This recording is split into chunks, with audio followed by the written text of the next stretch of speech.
The dust hung thick in the air as Catherine Greene stumbled into the small trading post on the outskirts of Moab, Utah.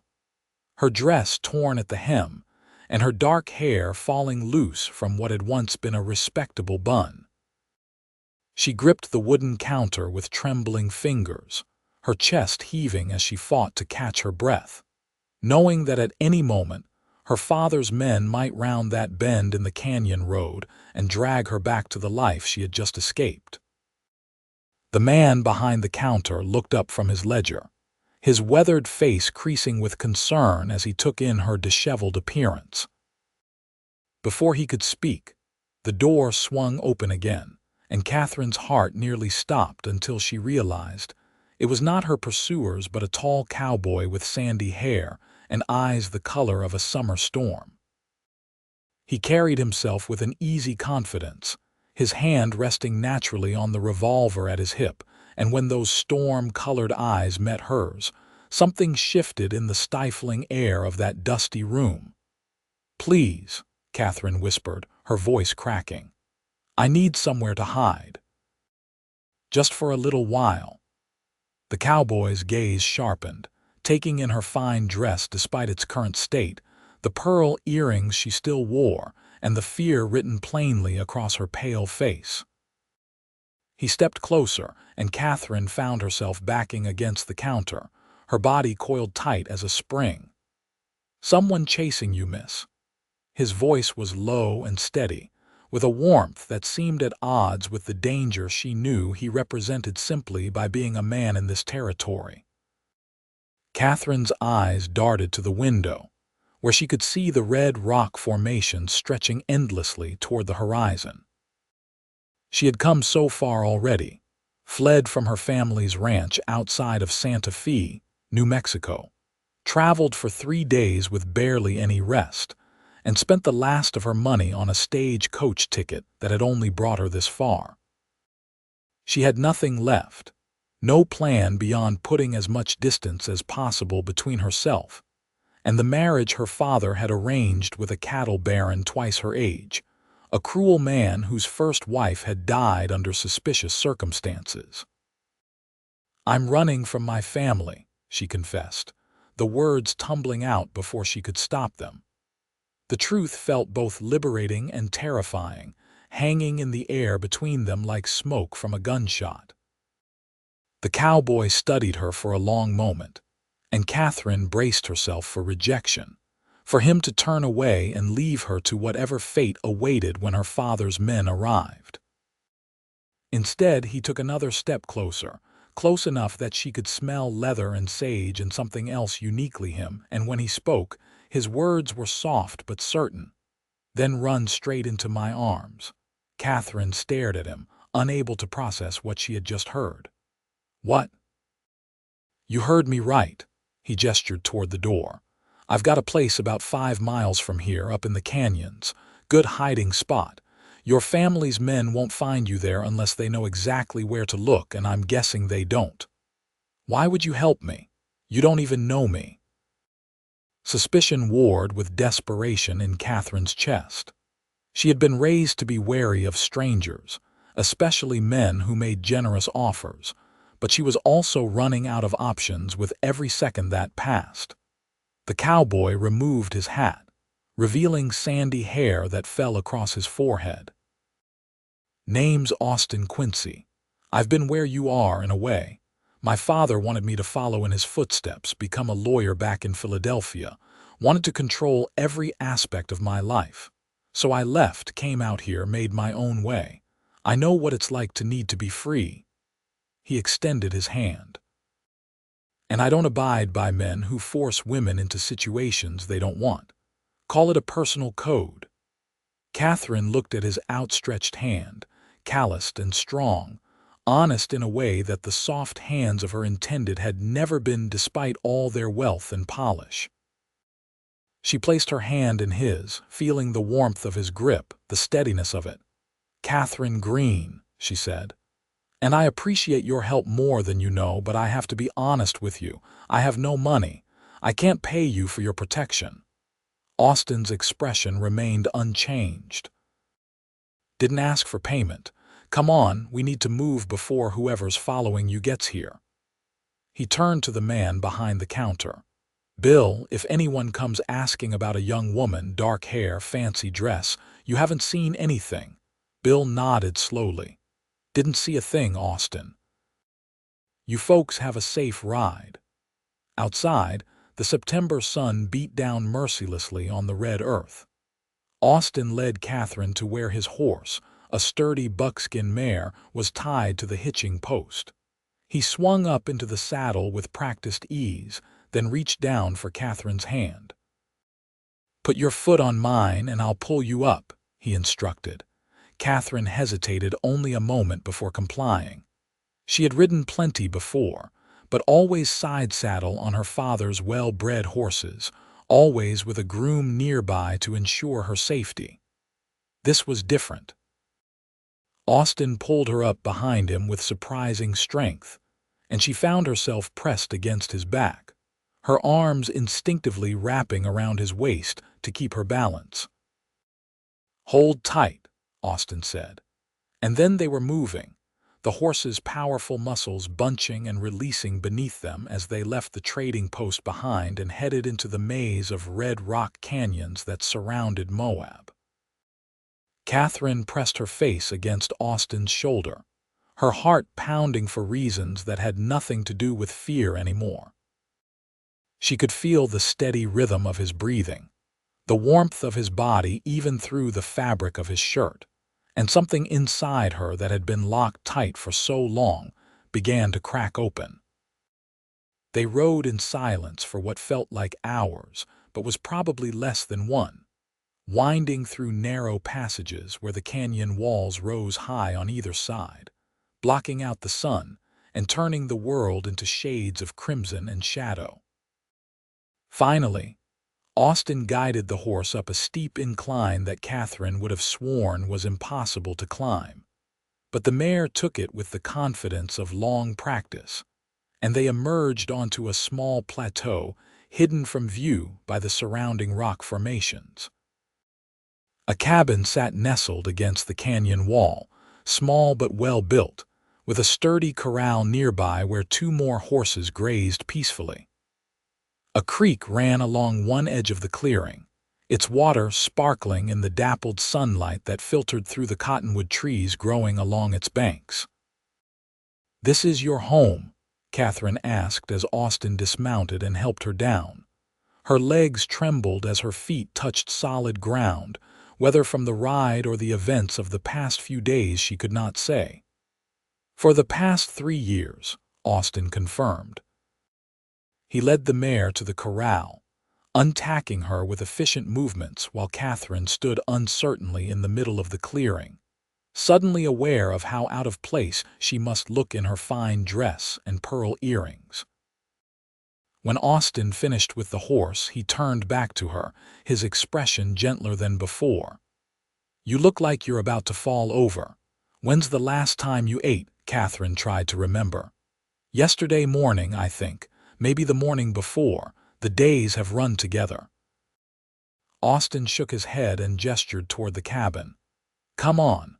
Let's get some food in you and you can tell me the whole story if you want, or not. Either way, you're safe here."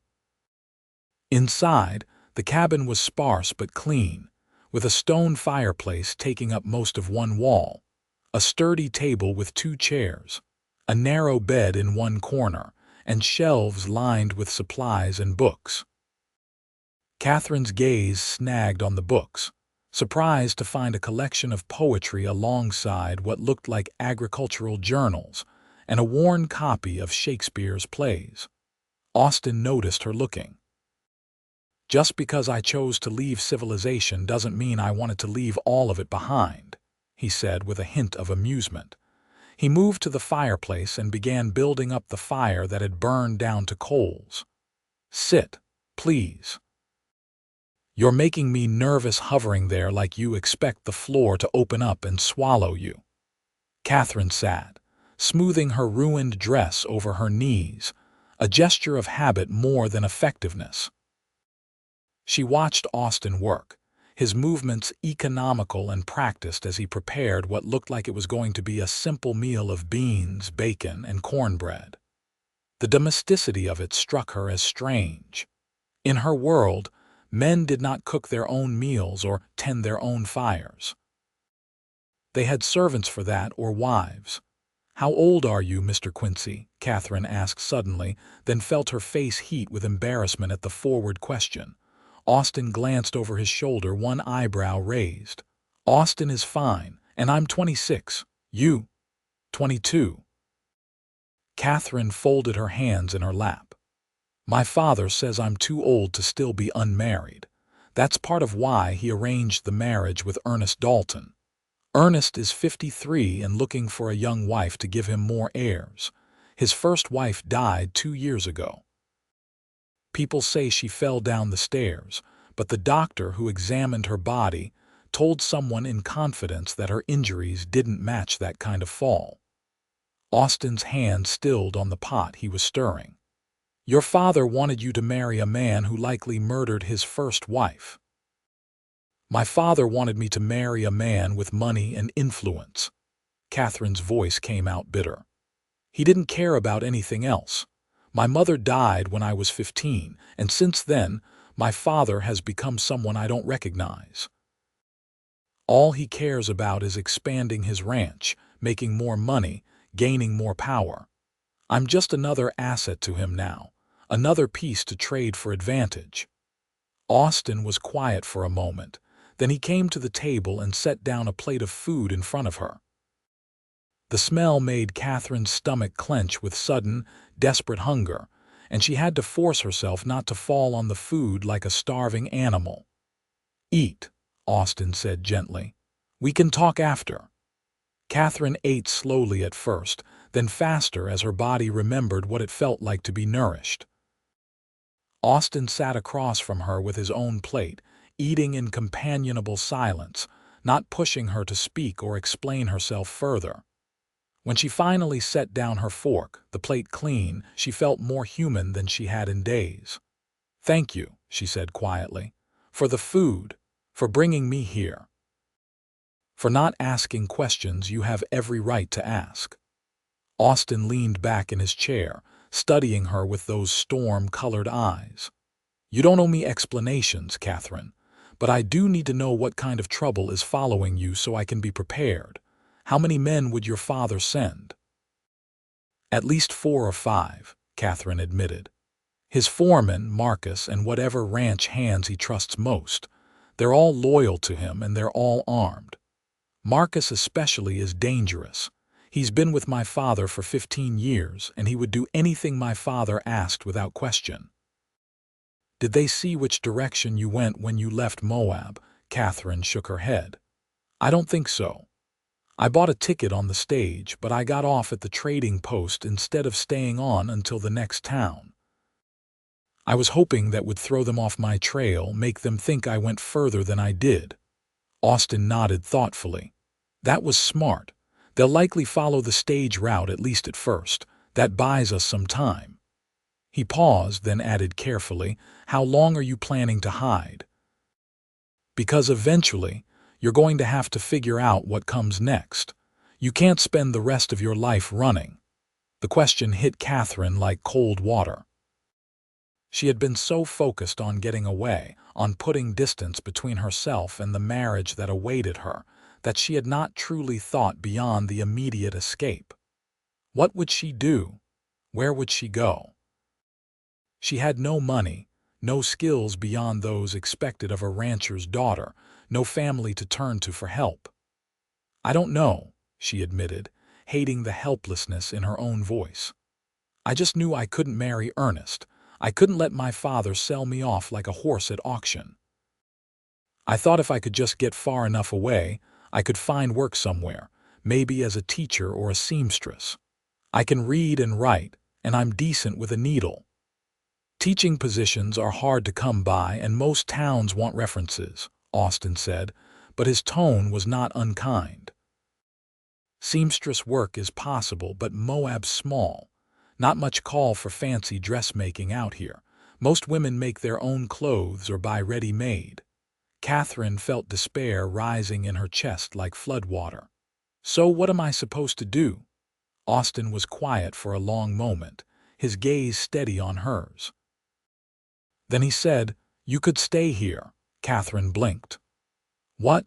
Stay here?" Austin repeated. "At least for a while, until we figure out a better plan. I could use help around the place and you'd be safe. Your father's men won't find this spot unless they get very lucky, and if they do come looking, I can handle myself."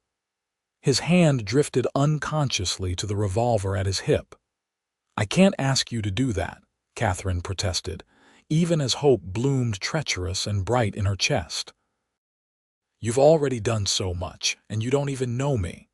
What would people think? An unmarried woman living with an unmarried man. People in Moab know me well enough to know I'm not the kind to take advantage," Austin said firmly. "And anyone who wants to make trouble about it will have to answer to me. Besides, the nearest neighbor is 5 miles away.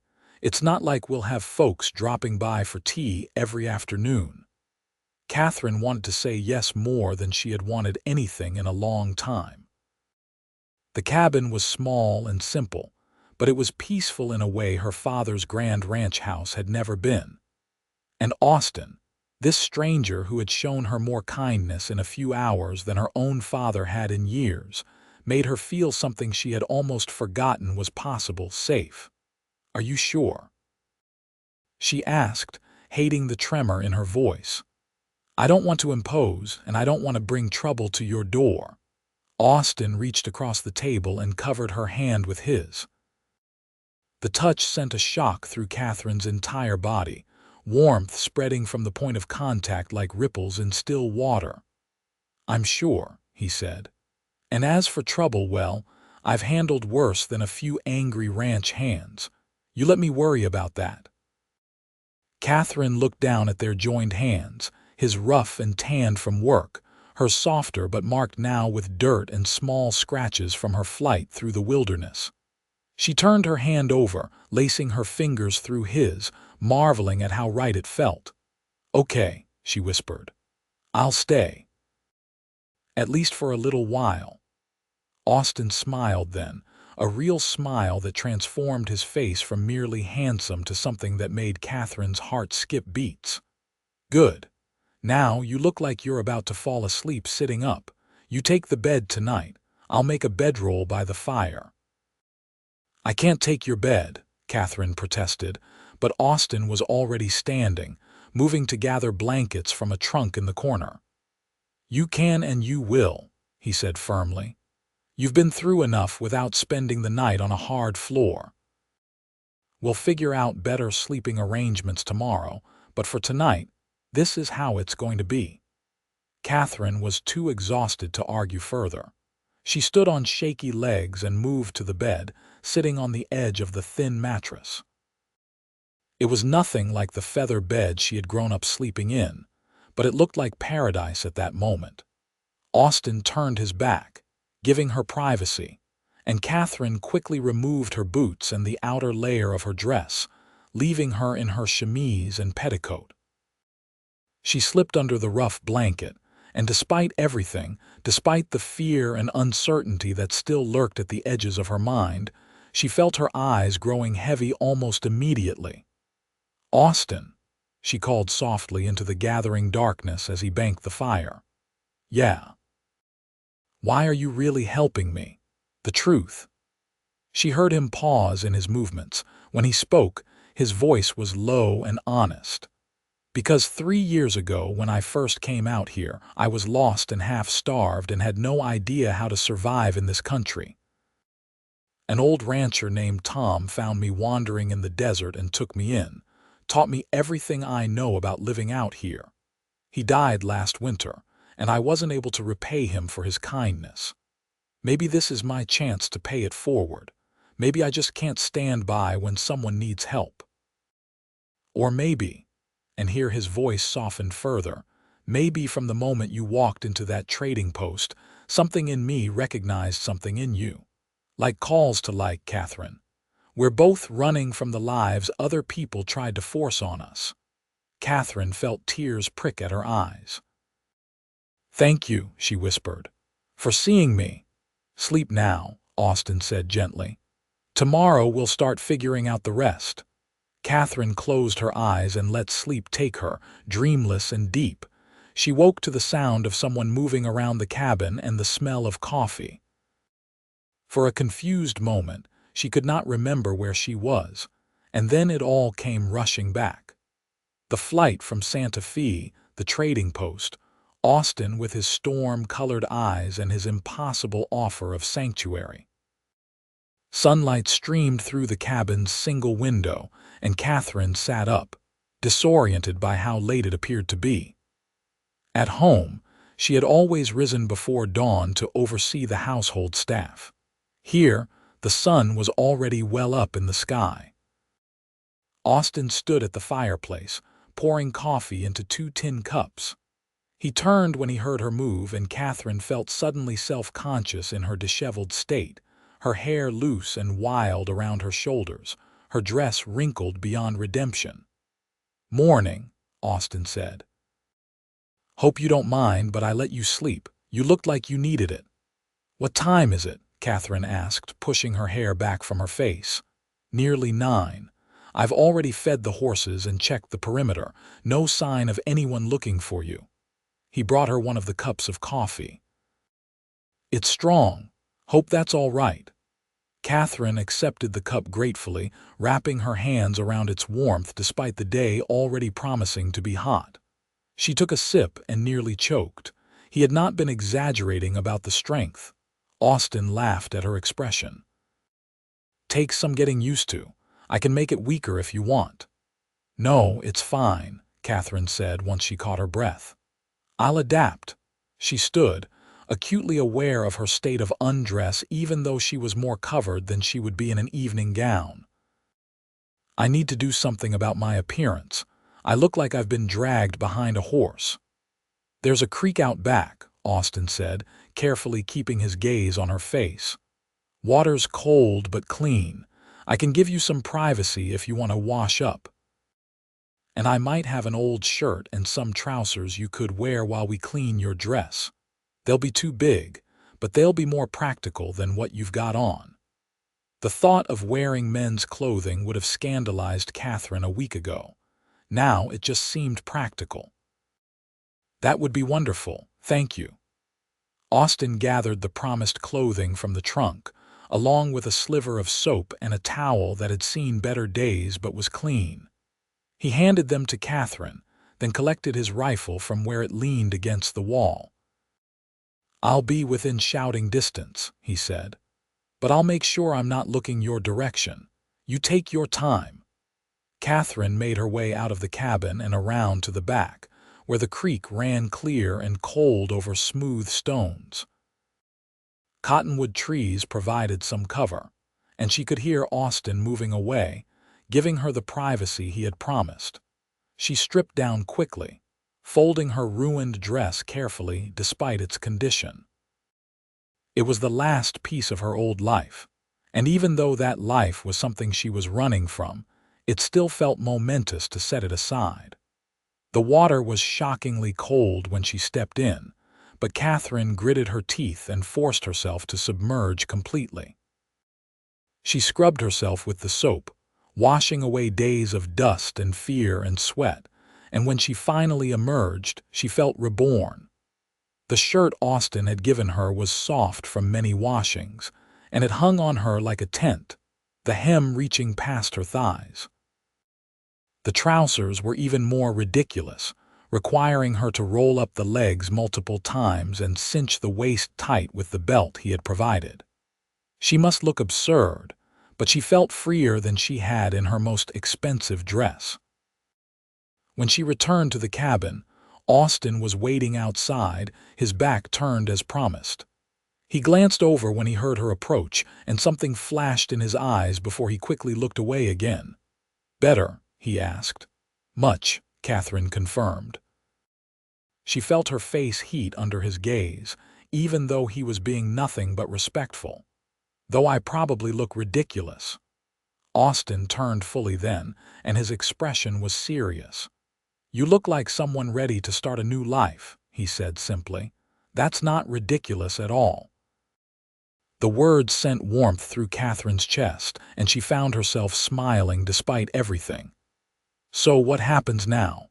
What do we do?" "Now," Austin said, "I teach you how to survive out here.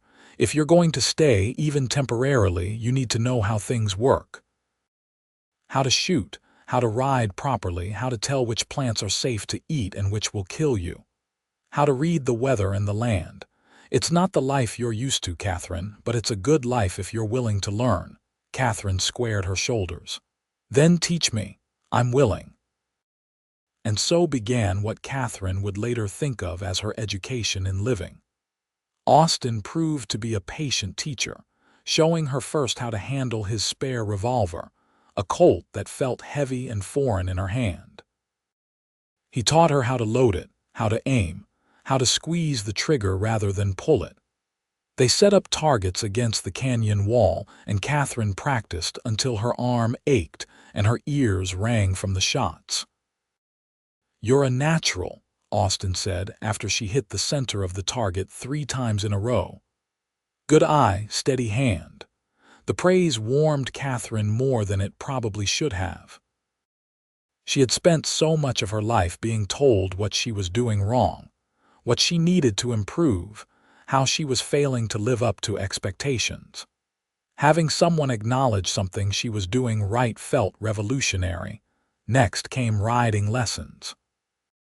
Catherine had ridden before, but always side saddle, always sedately. Austin taught her to ride astride, how to move with the horse instead of against it, how to communicate with pressure from her legs and shifts in her weight. They rode through the canyons, Austin pointing out landmarks and trails, teaching her to find her way by the shape of the rock formations and the position of the sun. "If you ever need to run again," he said seriously, "you need to know you can do it. You need to know you're not helpless." Catherine understood what he was really saying. He was not just teaching her skills. He was giving her back her agency, her ability to choose her own path. It was a gift more precious than gold. The days fell into a rhythm. Catherine woke early now, rising with the sun as Austin did. They worked together to care for the horses, to maintain the cabin, to prepare meals. Austin showed her how to hunt rabbits and quail, how to dress the meat and prepare it for cooking. He taught her which plants growing along the creek were edible, which could be made into medicine. He showed her how to mend leather and rope, how to sharpen a knife properly, how to read tracks in the dust. In the evenings, after the work was done and the sun had set behind the canyon walls, they would sit outside the cabin and talk. Austin told her about his life in Philadelphia, the suffocating expectations of his father who had wanted him to follow in the family tradition of law. He spoke of his mother, who had died when he was young, and his sister, who had married well and now lived in Boston. "You miss them?" Catherine asked one night as they watched the stars emerge one by one in the darkening sky. "Sometimes," Austin admitted. "Mostly I miss the idea of them, the family I wish we could have been. But the reality was that staying there would have killed something essential in me. I couldn't be who they wanted me to be without losing who I actually was." Catherine understood that perfectly. She told him about her own mother, a kind woman who had loved books and music, who had taught Catherine to read from her own collection of novels. She spoke of how her father had changed after her mother's death, becoming harder, more focused on wealth and status. She told him about the day he had informed her of the arrangement with Ernest Dalton, how he had not even pretended it was anything other than a business transaction. "He said I should be grateful," Catherine said, bitterness creeping into her voice. "That Ernest was a good match, that I was lucky to be getting a second chance at marriage at my age, as if 22 was ancient, as if I had asked for a first chance in the first place." Austin reached over and took her hand, a gesture that had become natural between them over the past few weeks. "You deserve better than that. You deserve someone who sees you as a person, not a possession." Catherine looked at their joined hands, then up at Austin's face, illuminated by the light spilling from the cabin's window. Something had been growing between them since the day they met, something Catherine had been afraid to name. But sitting there under the vast Utah sky, with the man who had shown her nothing but respect and kindness, she found the courage to acknowledge it. She was falling in love with Austin Quincy. The realization should have terrified her. She had known him for less than a month. She was still technically running from her family, still in danger of being dragged back to the life she had escaped. She had no business developing feelings for anyone, let alone a man who had every reason to see her as nothing but trouble. But her heart did not care about any of that. Her heart only knew that when she was with Austin, she felt seen and valued in a way she had never experienced before. She felt like herself, like the person she had always wanted to be but had never been allowed to become. "Austin," she said softly, not quite sure what she was going to say next. He turned to look at her, and whatever he saw in her face made his expression shift into something wondering and uncertain. "Catherine." Before she could lose her nerve, Catherine leaned forward and kissed him. It was brief, barely more than a brush of lips, but it sent electricity through her entire body. She pulled back, suddenly terrified she had misread everything, that she had ruined the fragile sanctuary they had built together. Austin stared at her, his eyes wide, and then he smiled that smile that transformed his whole face. "I was hoping you'd do that," he said, his voice rough. "I've been wanting to kiss you for weeks, but I didn't want to push, didn't want you to think I had expectations just because you're staying here." Relief and joy flooded through Catherine in equal measure. "You've been wanting to kiss me." "From the moment you walked into that trading post looking like a wild thing, all fierce and frightened at the same time," Austin confessed. He reached up and cupped her face with his hand, his touch gentle. "You're extraordinary, Catherine Greene. You're brave and smart and stronger than you know. And yes, I've been wanting to kiss you. I've been wanting to do a lot more than kiss you if I'm being honest, but I'm trying to be a gentleman about it." Catherine laughed, the sound surprised out of her. Then she kissed him again, longer this time, learning the shape of his mouth, the taste of him. Austin made a low sound in the back of his throat and pulled her closer, one hand tangling in her hair while the other wrapped around her waist. When they finally broke apart, both breathing hard, Catherine rested her forehead against his. "I never thought I could feel like this," she whispered.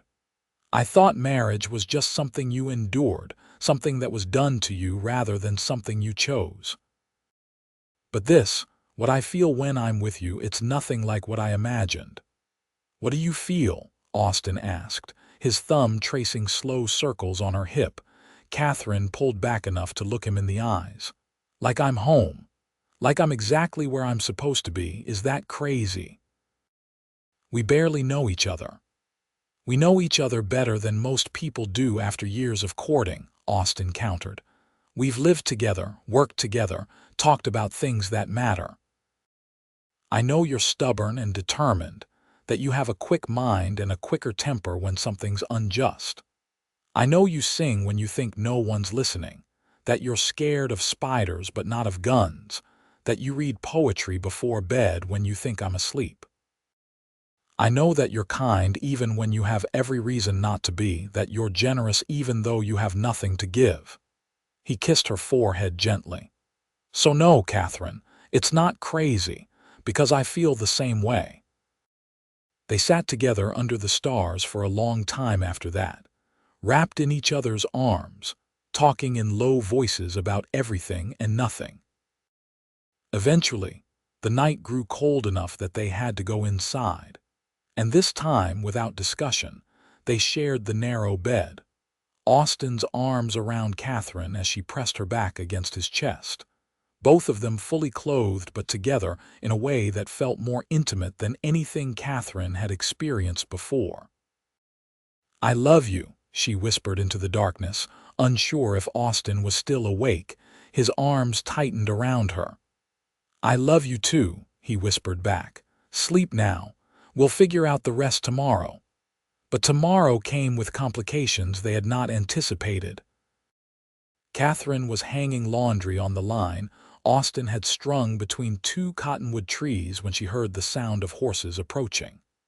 Her heart leaped into her throat, and she dropped the shirt she had been hanging, running back to the cabin where Austin was repairing a saddle. "Someone's coming," she said urgently. Austin was on his feet immediately, his hand going to his revolver. "Get inside. Stay away from the windows." Catherine wanted to argue, wanted to stand beside him, but she also knew that she was not experienced enough with a gun to be useful in a real confrontation.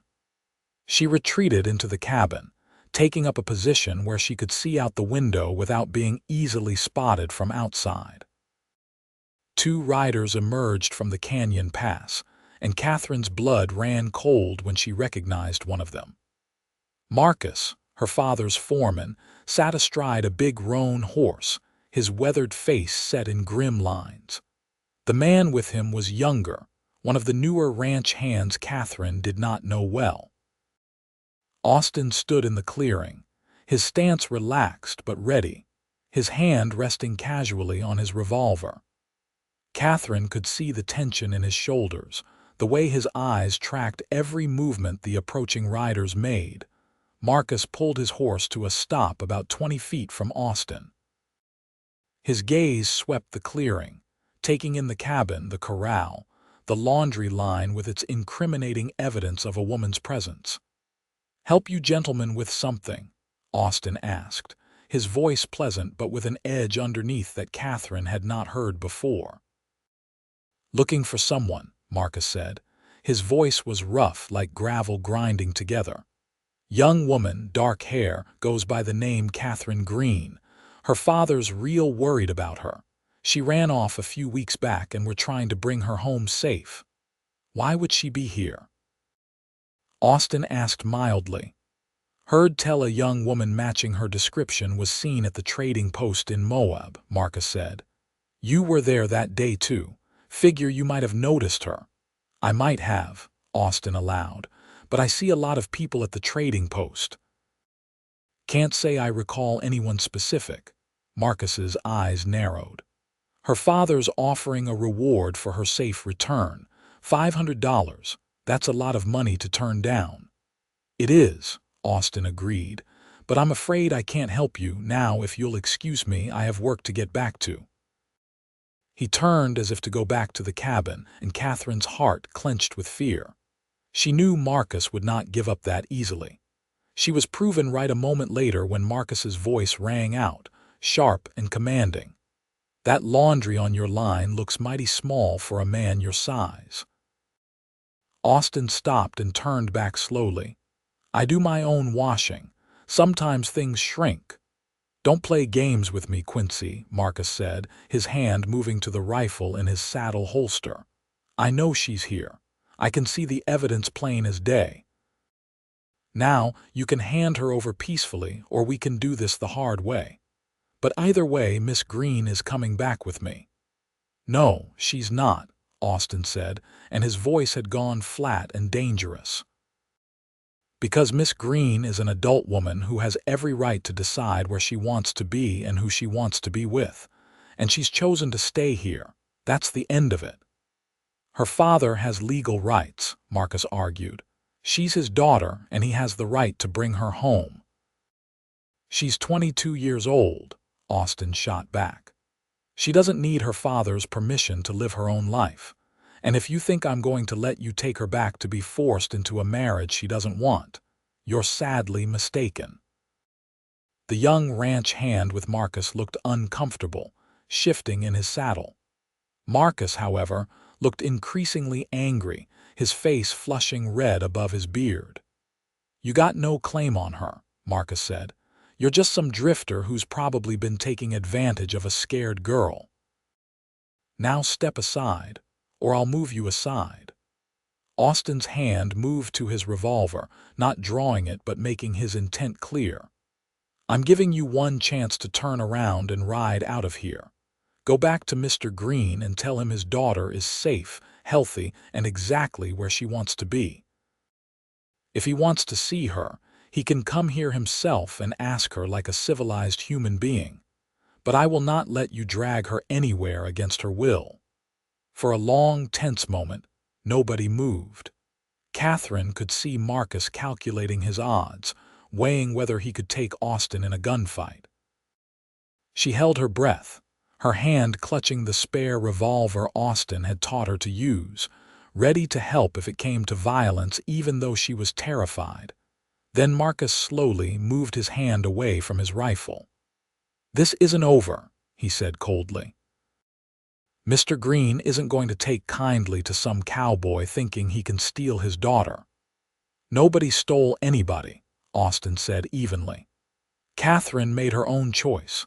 If that's hard for you and Mr. Greene to understand, that says more about you than it does about me." Marcus jerked his horse's head around, and the animal spun, clearly unhappy with the rough treatment. "Let's go," he snapped at the younger ranch hand. "But we'll be back, Quincy. You can count on that." They rode away, disappearing back into the canyon pass they had emerged from. Austin stood watching until they were completely out of sight, then turned back to the cabin. Catherine met him at the door, throwing herself into his arms. "I was so scared," she said against his chest. "I thought he was going to shoot you." "He thought about it," Austin admitted, holding her tight. "But Marcus isn't stupid. He knows he's not fast enough to beat me in a fair fight, and he didn't have the element of surprise. But he was telling the truth about one thing. This isn't over. Your father knows where you are now." Catherine pulled back to look up at him. "What do we do?" Austin was quiet for a moment, his expression thoughtful. Then he said, "I think it's time we stopped hiding and started making our position clear. If you're willing, that is." "What do you mean?" "I mean," Austin said slowly, "that we should get married. Not because we have to, not to save your reputation, or because I'm trying to claim ownership of you or any of that nonsense. But because we love each other, and because being married will give us legal standing that's harder for your father to challenge. As my wife, you'd have protections under the law. He couldn't just take you back like you were a piece of property." Catherine stared at him, her mind racing. They had been together for less than 2 months. It was too fast, too impulsive. And yet, what was the alternative? Keep hiding. Keep waiting for her father to send more men, better armed, less willing to back down. "Are you sure?" she asked. "This isn't how you should start a marriage, with threats and danger and uncertainty." Austin cupped her face in his hands. "Catherine, I would marry you if your father had an army coming after us. I would marry you if we had to spend the rest of our lives running. But I'd much rather marry you so we can stop running and start building the life we both want. What do you say?" Catherine felt tears pricking at her eyes, but they were good tears this time, tears of relief and joy and love. "Yes," she said. "Yes, I'll marry you." Austin kissed her then, deep and thorough, and Catherine melted into him, pouring all her love and trust and hope into that kiss. When they finally broke apart, both were breathing hard. "We'll need to go into Moab," Austin said. "Find whoever's serving as justice of the peace this month. It changes pretty regularly out here, and we should do it soon, before your father has time to organize something more serious." They rode into Moab the next morning, Catherine once again wearing her repaired dress, because it seemed important to look respectable for what they were about to do.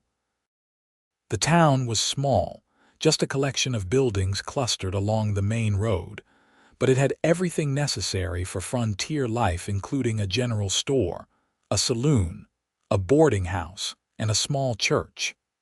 The current justice of the peace turned out to be the doctor, a gruff older man named Dr. Morrison, who agreed to perform the ceremony that very afternoon in his office above the general store. They needed witnesses, and Austin asked Bill from the trading post and his wife Martha, a kind woman with graying hair who immediately took Catherine under her wing. "I knew something good would come of Austin finding you," Martha said as she helped Catherine fix her hair into something more presentable. "That boy's been alone too long. He needed someone like you, someone with spine and spirit." "I'm the one who needed him," Catherine protested. "He saved me." "Sounds to me like you saved each other," Martha said wisely. "That's how the best marriages work." The ceremony itself was brief and practical, but no less meaningful for its simplicity. Dr. Morrison read from a worn book, his voice steady as he recited the traditional words. Austin held Catherine's hands, his grip strong and sure, his eyes never leaving hers as he promised to love her, honor her, stand by her through whatever came. When it was Catherine's turn to speak her vows, her voice shook only a little. "I promise to love you, to stand beside you as an equal partner, to build a life with you based on respect and trust and freedom. I choose you, Austin Quincy, not because I have to, but because I want to. Because you've shown me what it means to be truly seen and valued. Because you've given me back my ability to choose my own path. I will walk that path with you for as long as we both live." There was no ring. They had not had time to arrange for one, and Catherine did not care. What mattered was the look in Austin's eyes when Dr. Morrison pronounced them husband and wife. What mattered was the kiss Austin gave her, gentle and reverent and full of promise. Bill and Martha hugged them both, Martha crying happy tears while Bill clapped Austin on the back and told him he was a lucky man. Dr. Morrison filed the marriage certificate with the territorial office, making it official in the eyes of the law. "Now," Dr. Morrison said gruffly, "if anyone tries to claim Mrs. Quincy doesn't have the right to make her own decisions, you show them that certificate. It's legal and binding. Her father's wishes don't supersede her own anymore, not that they should have in the first place." Catherine felt like a weight had been lifted from her chest. She was Catherine Quincy now, married to a man she loved, protected by law and by the strength of their union. Whatever came next, she would face it not as a runaway daughter but as a woman who had chosen her own destiny. They rode back to the canyon as the sun was setting, painting the red rocks in shades of crimson and gold. Austin's arm was around Catherine's waist as they rode together on his horse, and she leaned back against him, feeling safe and loved and hopeful for the first time in longer than she could remember. "What now?" she asked as the cabin came into view. "Now," Austin said, his voice warm with amusement and something deeper, "we start our life together as husband and wife." That night, in the narrow bed they had shared chastely for weeks, Austin made love to Catherine with a tenderness that brought tears to her eyes. He was patient and careful, making sure she felt nothing but pleasure, and when they finally came together completely, Catherine understood for the first time what intimacy truly meant. It was not just physical. It was the joining of two souls who had chosen each other freely, who had committed to building a life together based on love and respect. Afterward, they lay tangled together, Catherine's head on Austin's chest, listening to the steady beat of his heart. "I love you," she whispered. "I know I've said it before, but I need you to know how much. You've given me everything. My freedom, my sense of self, a future I actually want. I never imagined I could be this happy." Austin's arms tightened around her. "You've given me just as much. You've brought life and light into this cabin. You've made me want to build something more than just a simple existence. You've made me want to create a real home, a real future. I love you, Catherine Quincy, and I'm going to spend the rest of my life making sure you never regret choosing me." "Never," Catherine promised. I will never regret this. 3 weeks passed in peaceful bliss. Catherine and Austin settled into married life with an ease that seemed to prove they had made the right choice. They worked together during the days, improving the cabin and the surrounding property. Austin taught Catherine everything he knew about ranching and farming, and Catherine proved to be an eager student.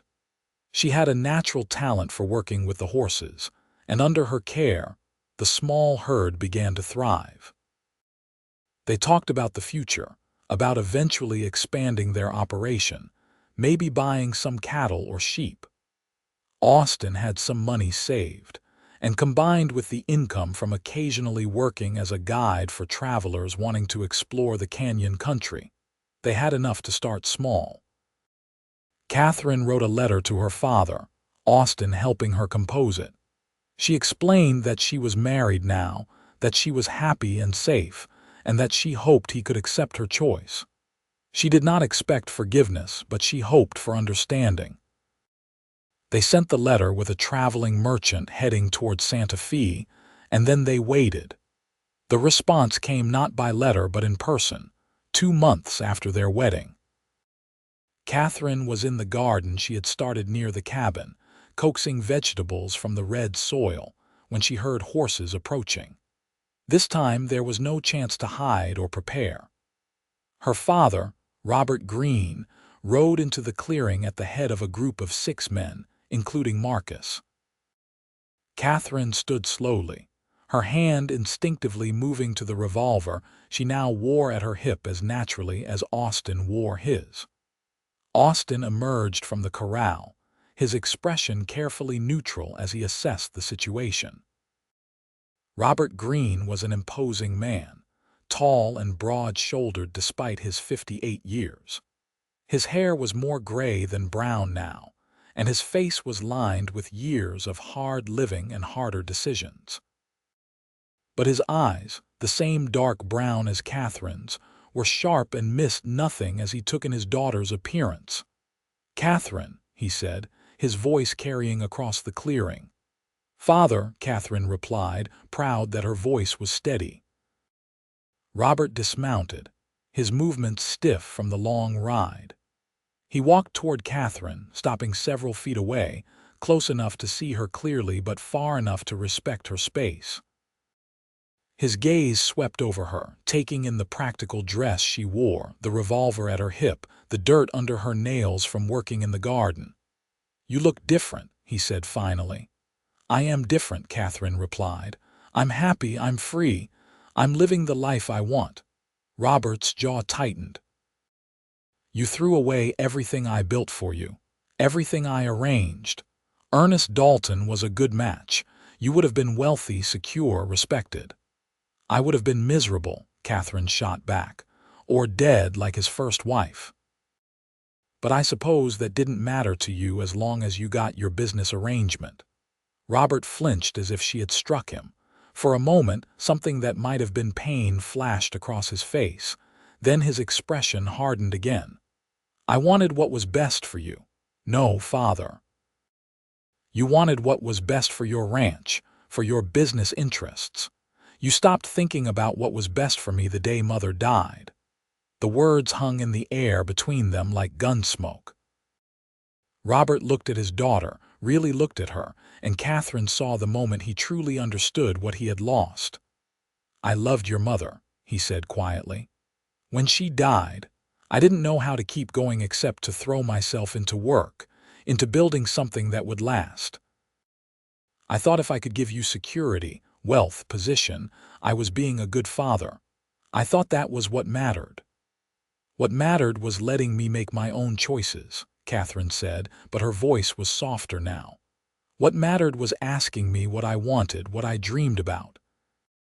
You never asked, Father. You just decided and expected me to obey." Austin had moved to stand beside Catherine, not touching her but close enough that she could feel his presence, his support. Robert's gaze shifted to him, assessing. "You're the cowboy who married my daughter," Robert said. It was not quite a question. "I'm the man who loves your daughter," Austin corrected. The man who will spend the rest of his life honoring her choices and supporting her dreams. The man who sees her as a person, not a possession. Robert was quiet for a long moment. Then, to Catherine's shock, he said, "I was wrong." Catherine blinked. "What?" "I was wrong," Robert repeated, the words seeming to cost him something. "About the marriage, about trying to control your life. Your mother tried to tell me before she died that I needed to let you find your own path. But I was too stubborn to listen. I thought I knew better." He looked at Catherine, and there were tears in his eyes now. "I've spent the past 2 months thinking about what you wrote in your letter, about how you'd finally found happiness. And I realized that in trying to secure your future, I was destroying your present. I'm sorry, Catherine. I'm so very sorry." Catherine felt her own eyes filling with tears. She had not realized how much she had needed to hear those words until he spoke them. "Do you mean it?" she asked, her voice barely above a whisper. "I do," Robert said. He took a step closer, then another, and then Catherine was moving too, crossing the distance between them and letting her father wrap her in his arms for the first time in years. She buried her face in his shoulder and cried, releasing years of hurt and anger and longing. When they finally pulled apart, both of them were wiping their eyes. Robert turned to Austin, extending his hand. "Take care of my daughter," he said. "Make her happy, that's all I ask." Austin shook his hand firmly. "I will, you have my word." Robert looked around the clearing, taking in the cabin, the garden, the corrals. "You've built something good here. It's small, but it's honest. That matters. Would you like to stay for dinner?" Catherine asked, surprising herself with the offer. But she found that she meant it. Her father had come all this way, had acknowledged his mistakes, had given her what she had not even known she was hoping for. She could be gracious in return. Robert smiled, and it was the first real smile Catherine had seen from him in years. "I'd like that very much." The men made camp near the creek while Catherine and Austin prepared a meal. It was strange having her father there, strange but not entirely uncomfortable. Over dinner, cooked over an open fire because the cabin was too small to accommodate everyone, Robert told them about the ranch, about how things had been going since Catherine left. "Ernest Dalton was angry when you disappeared," Robert said, "threatened legal action. But I told him the arrangement was off, that my daughter had made her choice. He backed down eventually. Found himself another young woman to marry, some banker's daughter from Denver. I hope she fares better than she would have." "And you?" Catherine asked. "How have you been, father?" Robert was quiet for a moment. "Lonely," he finally admitted. "The house is too big with just me in it. I've been thinking about selling the ranch, moving somewhere smaller, maybe back east, start over." He looked at Catherine. "But I wanted to see you first. Wanted to make sure you were truly all right. Wanted to try to repair what I broke between us." Catherine reached across and took her father's hand. "I'm glad you came. I'm glad you apologized. It means more than you know."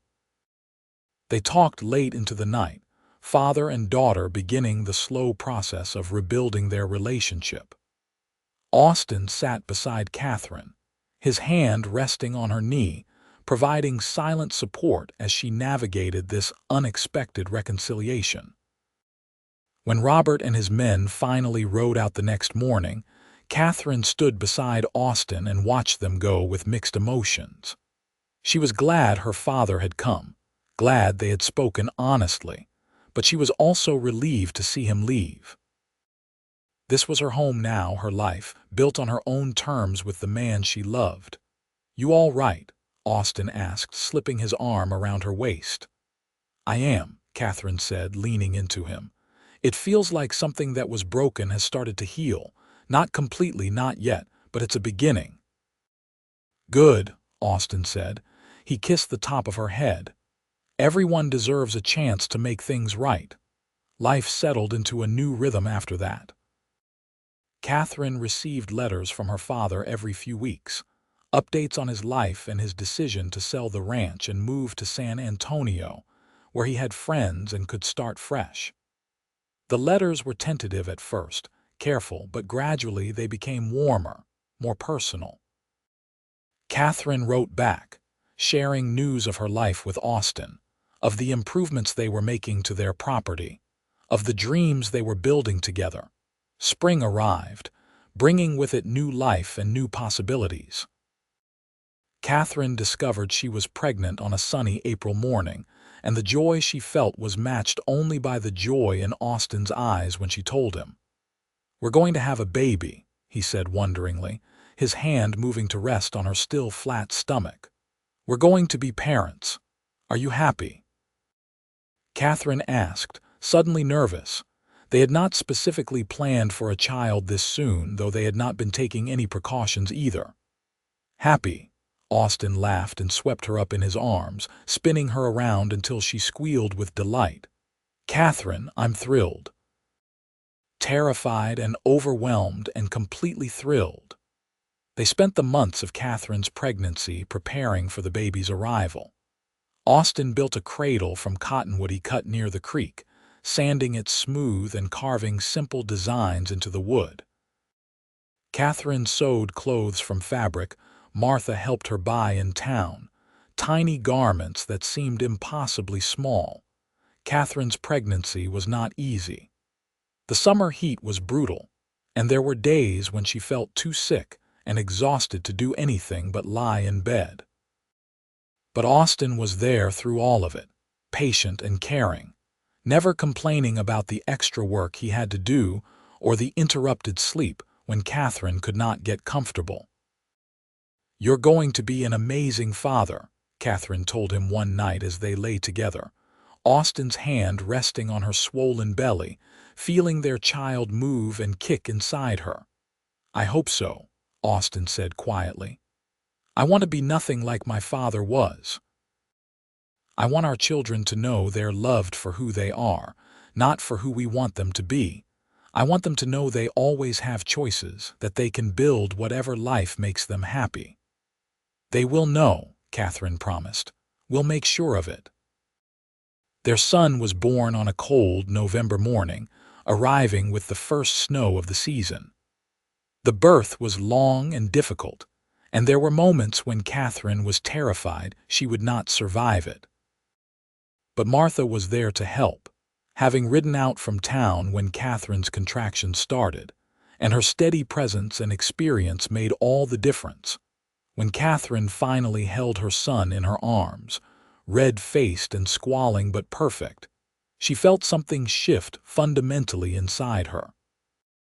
This tiny person, this beautiful boy, was the product of her love with Austin, the proof of the life they had chosen together. "What should we name him?" Austin asked, his finger tracing the baby's impossibly small hand. Catherine thought about her mother, about the life she had escaped, about the future she was building. "Thomas," she said, "after the man who saved you when you first came to Utah. Tom who taught you how to survive out here. I want our son to carry that legacy of kindness and generosity." Austin's eyes were wet with tears. "Thomas Quincy, it's perfect." Watching Austin with their son in the weeks and months that followed, Catherine fell in love with him all over again. He was so gentle with Thomas, so patient and devoted. He would pace the cabin floor at night when the baby was fussy, singing old songs his mother had taught him. He changed diapers without complaint, marveled over every tiny achievement, and looked at his son with such wonder that it made Catherine's heart ache. "I never knew I could love someone this much," Austin confessed one night as he watched Thomas sleep in the cradle he had built. "I thought what I felt for you was the fullest my heart could be. But this, having a child with you, it's expanded everything. Made everything bigger and more terrifying and more beautiful." "I know exactly what you mean," Catherine said, moving to stand beside him, their arms around each other as they watched their son sleep. The years passed. each one bringing new challenges and new joys. They added onto the cabin, building a second room for Thomas and any future children they might have. Their small ranch grew slowly but steadily until they had a decent herd of cattle and were known in Moab as reliable, honest people. Catherine became friends with several of the women in town, particularly Martha, who became like a mother to her. She learned to navigate the social dynamics of a frontier town, earning respect through her hard work and her willingness to help others. When Thomas was 3, Catherine gave birth to a daughter they named Sarah, after Austin's mother. She was a quiet, contemplative child, the opposite of her boisterous older brother, and she quickly claimed a special place in her father's heart. 2 years after Sarah came another son, whom they named Robert after Catherine's father.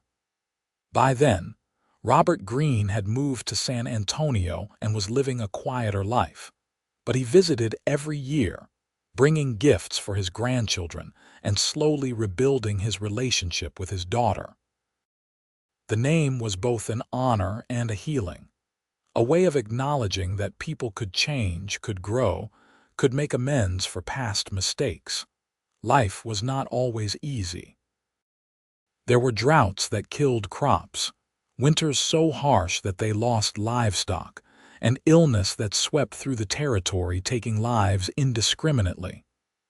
But through all of it, Catherine and Austin faced the challenges together, their love deepening with each passing year. On their 10th wedding anniversary, Austin took Catherine up to the plateau where his cabin stood, leaving the children with Martha for the night. They sat under the stars as they had so many years before, Austin's arms around Catherine as she leaned back against his chest. "You ever regret it?" Austin asked quietly. "Running away from your old life, choosing this instead?" Catherine turned to look at him, cupping his face in her hands. "Not for a single second. You gave me everything I ever wanted, Austin. Freedom, love, respect, a family I chose for myself. A life I built on my own terms. How could I possibly regret that? I just worry sometimes that it's too hard out here, that you gave up too much comfort and security." "I gave up nothing that mattered," Catherine said firmly, "and I gained everything that does. I love you, Austin Quincy. I loved you 10 years ago when you told me to run straight into your arms, and I love you even more now. You're the best decision I ever made." Austin kissed her then, deep and long and full of a decade's worth of love and commitment. When they finally broke apart, both were breathing hard. "I love you too," Austin said. "More than I can ever put into words. Thank you for choosing me. Thank you for building this life with me. Thank you for our beautiful children and our home and everything we've created together." They made love under the stars that night, taking their time, savoring each touch and kiss, celebrating the years behind them and the years still to come. And when they rode back down to the cabin the next morning to collect their children, they did so hand in hand, partners in every sense of the word. More years passed, and their children grew. Thomas proved to have his father's way with horses and his mother's quick mind.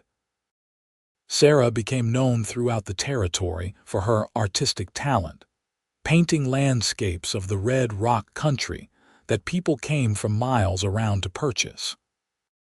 Young Robert combined his grandfather's business sense with his parents' values, becoming known as someone who drove a hard bargain but always kept his word. When Catherine was 42, long after she and Austin had assumed their family was complete, she found herself pregnant one more time. The pregnancy was harder than the previous ones had been, her body older and less resilient, and there were complications that worried both Dr. Morrison and Martha. But Catherine was determined, and when her youngest daughter was born on a spring morning with the scent of apple blossoms drifting through the window, she felt nothing but joy.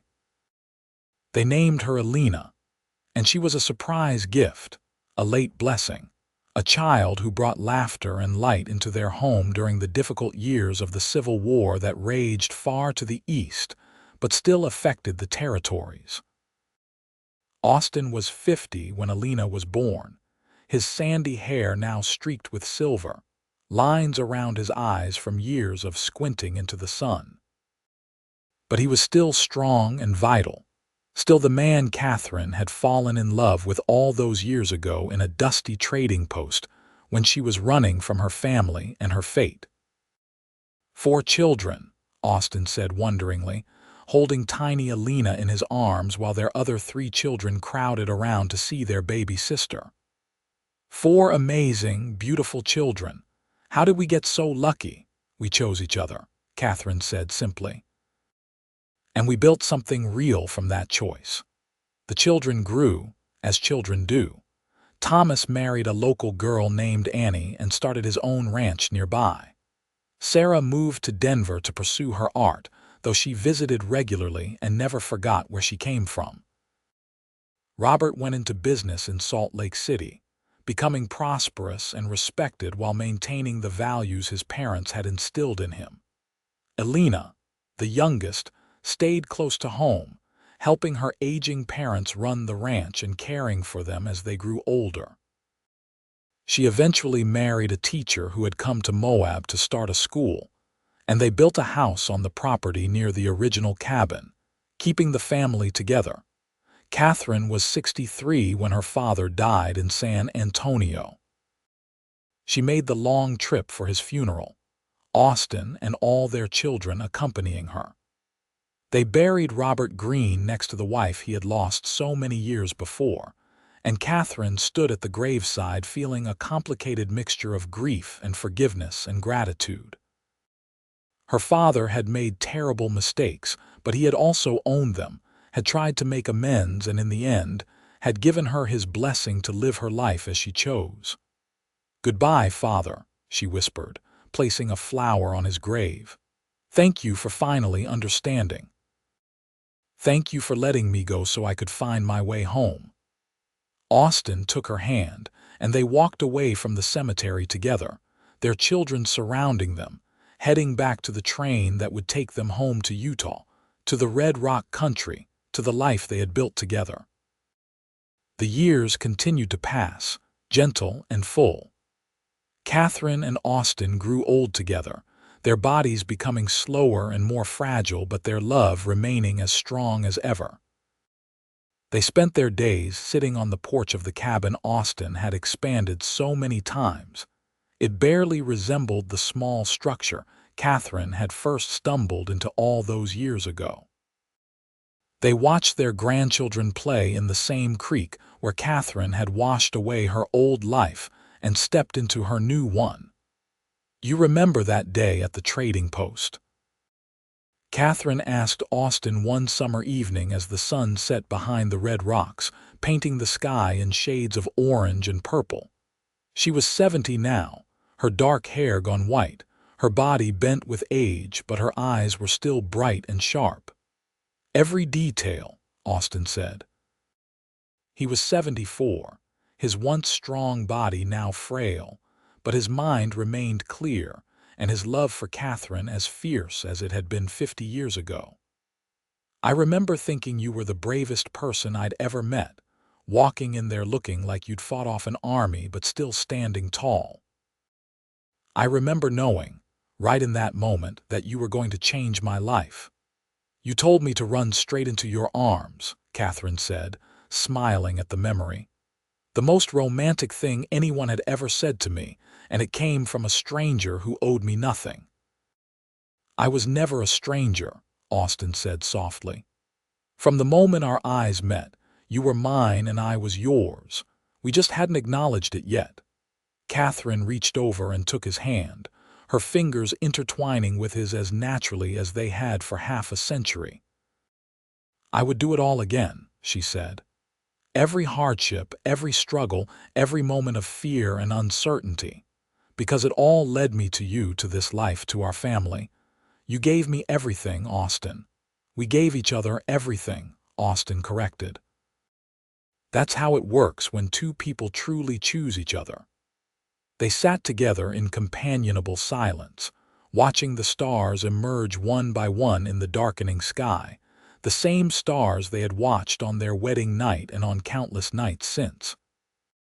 From inside the house, they could hear their daughter Elena singing to her own children, the sound drifting through the open window like a promise of continuity, of life going on, of love being passed down through generations.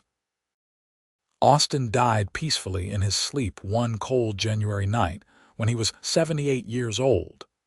Catherine woke beside him and knew immediately that he was gone. She lay there for a long time, her hand resting over his heart that no longer beat, remembering every moment of their life together, every kiss and laugh and quiet moment of shared understanding. "Thank you," she whispered to him. "Thank you for saving me. Thank you for loving me. Thank you for building this beautiful life with me. I will carry you in my heart until we meet again." She lived for 5 more years after Austin's death, surrounded by her children and grandchildren, telling stories of the cowboy who had offered shelter to a runaway woman and ended up giving her the world. She told them about the day she had run from her family and straight into Austin's arms, about the choice that had changed everything, about the love that had sustained them through 53 years of marriage. On a spring morning when the apple trees were in bloom and the red rocks glowed in the early sunlight, Greene Quincy closed her eyes for the last time. Her children and grandchildren surrounded her bed, holding her hands, singing the songs she had taught them, sending her off with love and gratitude, and the certainty that she had lived a life of purpose and meaning. They buried her next to Austin on the plateau above the cabin, in a spot with a view of the endless red rock canyons and the vast Utah sky. Her headstone was simple: Greene Quincy, 1848–1921. Beloved wife, mother, grandmother, friend, she chose her own path and built her own life. And on Austin's headstone, placed there by their children, Austin Quincy, 1845–1919. He told her to run straight into his arms and built her a home when she did. The cabin still stands, maintained now by the descendants of Thomas and Sarah and Robert and Elena, a testament to the love story that began there.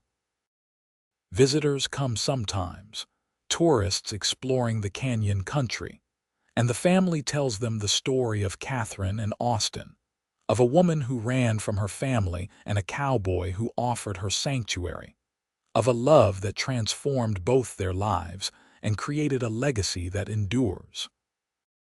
In Moab, there is a small museum now that includes a section on the early settlers, and among the displays is a faded photograph of Catherine and Austin, taken on their 25th wedding anniversary. Catherine sits in a chair, her hair beginning to gray, her expression serene. Austin stands behind her, his hand on her shoulder, looking at her instead of the camera, and the love in his eyes is visible even across the decades. Beneath the photograph, the placard reads, "Catherine and Austin Quincy, pioneers of the Moab region."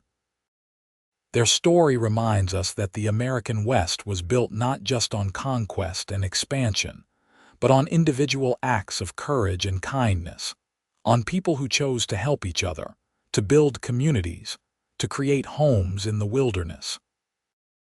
Catherine fled an arranged marriage to find freedom, and Austin gave her the space and support to discover who she truly was.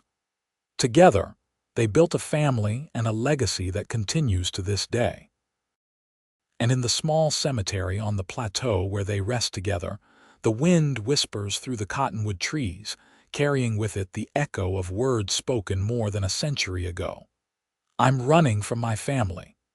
Then run straight into my arms." It was a promise kept, a love honored, a life well lived. And in the end, that is all that anyone can hope for.